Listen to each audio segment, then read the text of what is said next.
Hello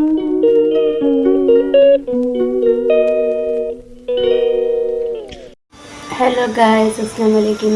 ശിബാസുകളിലേക്ക് എല്ലാവർക്കും സ്വാഗതം. ഇന്നത്തെ എവിടെയെന്ന് വെച്ചാൽ ഓട്ടോ വാങ്ങിയ കഥ പറയാൻ പറഞ്ഞില്ല അല്ലേ. അപ്പോൾ ഓട്ടോ വാങ്ങിക്കാൻ ശരി ആദ്യം പുതിയത് വാങ്ങാമെന്ന് മനസ്സിൽ ഉണ്ടായിരുന്നു. പിന്നെ ശരി വേണ്ട, പുതിയത് വേണ്ട, അത് കട്ടാനൊക്കെ ബുദ്ധിമുട്ടാവും, മാസത്തിന് ഇത്രയൊക്കെ അടയ്ക്കണമല്ലോ പറഞ്ഞിട്ട് വിചാരിച്ചു.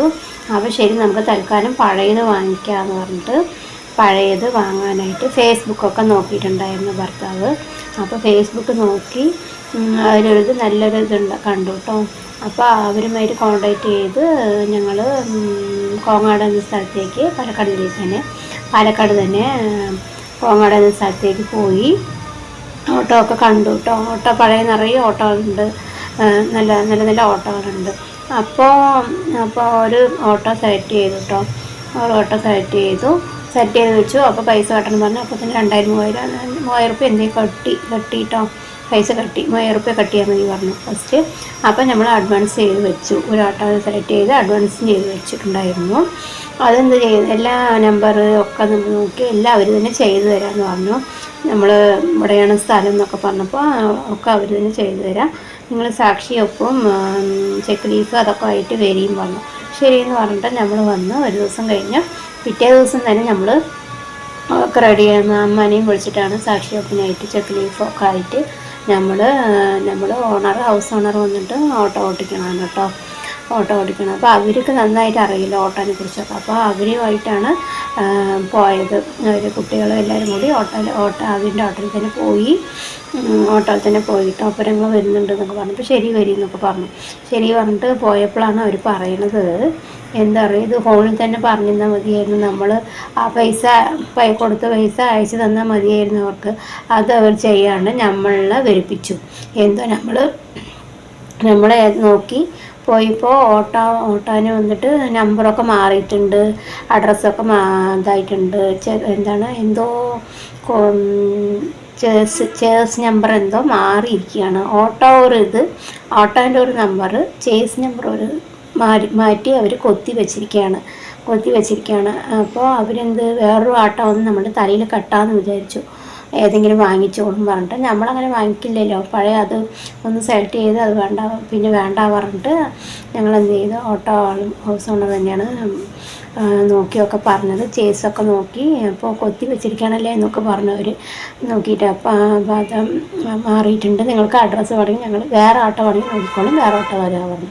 അപ്പോൾ ഞങ്ങൾക്ക് ആകതായി. അപ്പോൾ ഹൗസ് ഓണർ പറഞ്ഞു, വേണ്ട, പറയുന്നത് ശരിയല്ല, വാങ്ങിക്കണ്ട, ഫസ്റ്റ് തന്നെ അവർ ഇതാക്കിയില്ലേ,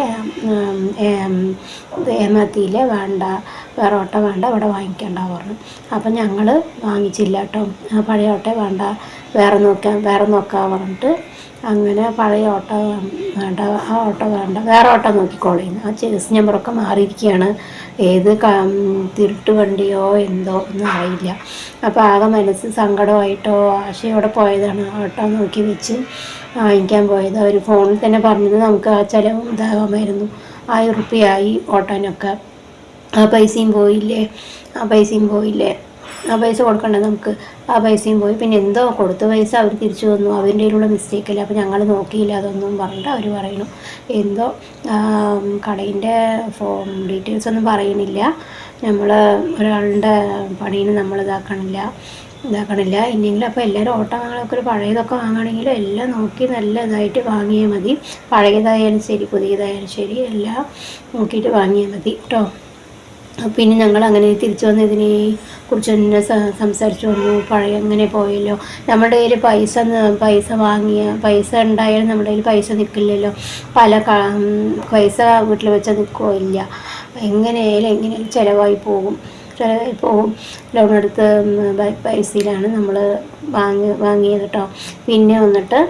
പിന്നെയാണ് പുതിയ ഓട്ടോ എന്തായാലും വാങ്ങിക്കണം പറഞ്ഞിട്ട് പഴയതേ വേണ്ട പറഞ്ഞു. അങ്ങനെ സങ്കടമായി. നമ്മൾ അത്രയും ആശിച്ച് പൈസ കൊടുത്ത് അഡ്വാൻസും ചെയ്ത് വെച്ച് പിന്നെയാണ് അവർ രണ്ടാം പ്രാവശ്യം പോകുമ്പോഴാണ് അവർ പറയുന്നത്, ഇങ്ങനെയാണ് സംഭവം, ചേസ് നമ്പറൊക്കെ മാറിയിട്ടുണ്ട്, അഡ്രസ്സ് ഇതൊക്കെ നിറയെ കുറേ ഇതുണ്ട് എന്നൊക്കെ പറഞ്ഞിട്ട് പറയണം. അപ്പോൾ എല്ലാവരും സൂക്ഷിച്ചോളി, ഓട്ടോ വാങ്ങിക്കുകയാണെങ്കിൽ അഡ്രസ്സ് കാര്യങ്ങൾ ചേസ് നമ്പർ എല്ലാം ശരിയാണോ, കൊത്തിയിട്ടുണ്ടോ എല്ലാം നോക്കിക്കോളി. എല്ലാം സൂക്ഷിച്ച് കൈകാര്യം ചെയ്തോളില്ല. ഞങ്ങളെന്തോ പെട്ടില്ല. നമുക്ക് എന്നാലും നമുക്കറിയാമല്ലോ, നമ്മൾ നോക്കും. ഭർത്താവ് ഡ്രൈവറെ കാരണം എല്ലാം അറിയും. എന്തോ ഇവനെ ഹൗസ് ഓണറിനെ വിളിച്ച് കൊണ്ടുപോയി. അവർ നന്നായി നോക്കി. അപ്പോൾ അതുകൊണ്ട് എല്ലാം ഞങ്ങൾക്ക് നന്നായി. നമ്മൾ പിന്നെ വേറെ ആട്ടയും വാങ്ങിക്കില്ല. എന്താ പറഞ്ഞാൽ ആ ആട്ടയൊന്നും അധികം ഇതില്ല എന്നൊക്കെ പറഞ്ഞിട്ടുണ്ടായിരുന്നു. വേണ്ടാന്നാണ് പറഞ്ഞത്. അങ്ങനെ വന്നു കേട്ടോ.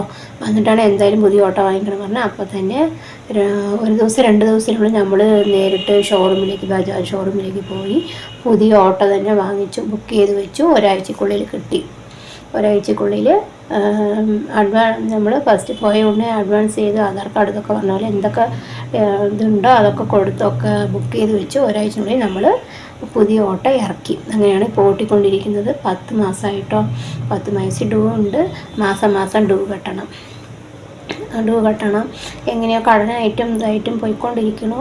ഓട്ടോ കട്ടിയിട്ട് പൈസ കട്ടി പോയിക്കൊണ്ടിരിക്കണു. എല്ലാ കടലിൽ തന്നെ ഓടുന്നത്. പിന്നെ ഓട്ടോൻ്റെ ജീവിതം എങ്ങനെ, ഓട്ടോ വാങ്ങിച്ചിട്ടുള്ള ജീവിതം എങ്ങനെയെന്നൊക്കെ നമുക്ക് നാളത്തെ വീഡിയോയിൽ കാണാം കേട്ടോ. ഓക്കെ ഗായ്സ്, ഇത്രയേ ഉള്ളൂ വീഡിയോ. ഇഷ്ടപ്പെട്ടാൽ സബ്സ്ക്രൈബ് ചെയ്യൂ, ലൈക്ക് ചെയ്യൂ, കമൻറ്റ് ചെയ്യൂ. ബൈ. അടുത്ത വീഡിയോ കാണാം.